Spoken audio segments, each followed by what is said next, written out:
Nous sommes aujourd'hui le 17 Tammuz. Le 17 Tammuz est une journée marquée par un épisode fondamental de l'histoire du peuple juif.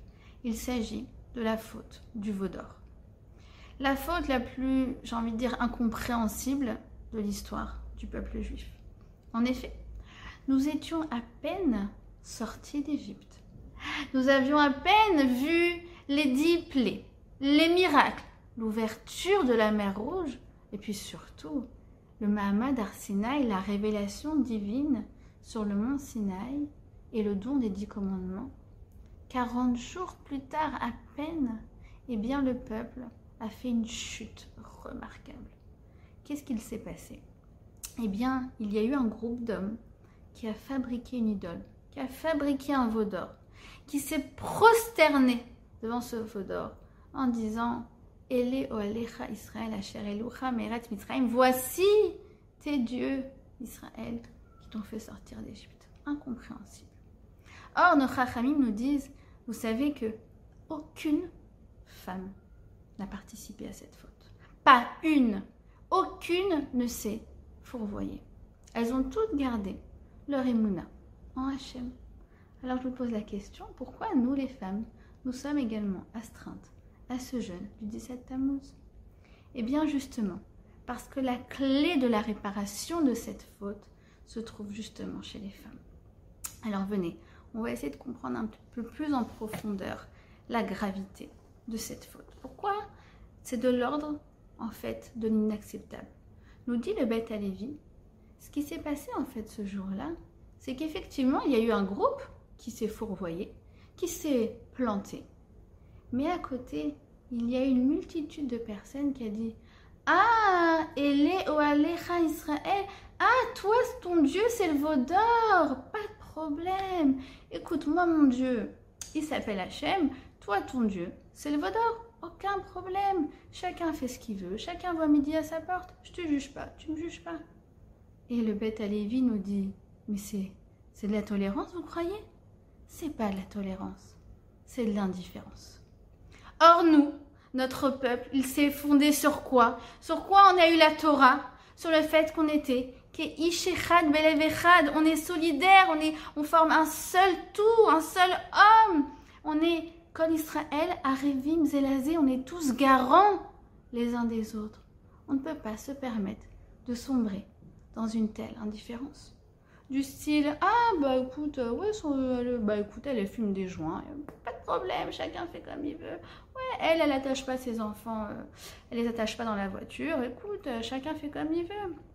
Ah, cet homme-là de la communauté, ouais, il paraît qu'il donne pas le gâteau à sa femme, mais écoute, moi je juge pas, hein, chacun ses positions.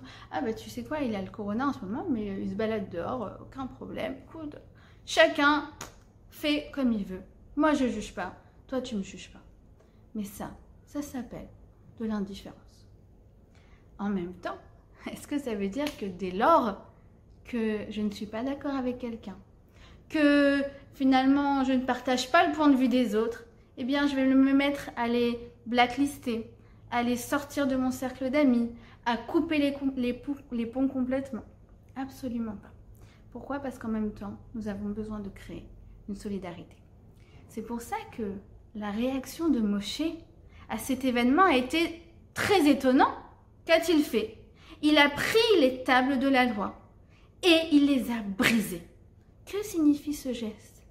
Eh bien, cela signifie qu'à ce moment-là, la Torah elle était en morceaux. Et qu'en fait, pour pouvoir la reconstituer, et ça fait 3500 ans que nous répare cette faute, d'année en année, de génération en génération, il va falloir que je prenne mon petit morceau de Torah et ton petit morceau de Torah et son petit morceau de Torah, et à l'instar d'un puzzle, que nous reconstituons toutes les tables de la loi en y mettant ensemble nos pièces de puzzle. C'est pourquoi il est fondamental d'étudier la Torah, de l'étudier en chavruta, en binôme, de l'étudier en groupe pour essayer de comprendre. Ah, toi tu penses comme ça, c'est marrant, moi je voyais pas les choses comme ça. Et tout d'un coup je comprends sa sensibilité, son point de vue, sa perspective sur les choses, sa façon de vivre le émet. Parce que nous disent nos chachamim, il y a 70 façons de vivre la vérité, de vivre le Emet.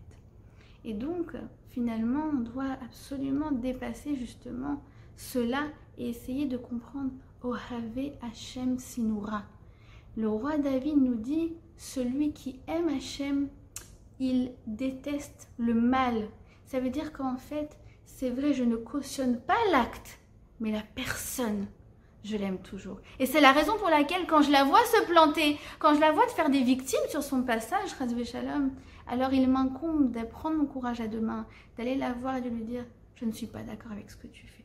Je pense que ce que tu fais est intolérable. Vous savez, c'est comme ça que l'on répare la faute. En fait, nos Chachamim nous disent que nous, les femmes, nous sommes les plus à même de réparer cette faute parce que nous sommes capables de créer quelque chose qui s'appelle la solidarité féminine. C'est quoi la solidarité féminine? C'est être capable de se préoccuper de l'autre sans le juger. C'est être capable d'être dans la tolérance, mais jamais dans l'indifférence. Alors je sais que la frontière est fine justement entre le fait de me préoccuper de l'autre et en même temps de respecter sa sensibilité, son point de vue et surtout respecter ses combats. Parce que s'il se retrouve dans cette situation, c'est sûrement qu'il est en train de se battre avec une épreuve à laquelle moi actuellement je ne fais pas face. Et donc c'est vrai que c'est un challenge qui est assez difficile, mais Akadosh Baruch Hu nous fait confiance pour mener à bien ce message. Je vous souhaite un Tzom Kal, un bon jeûne.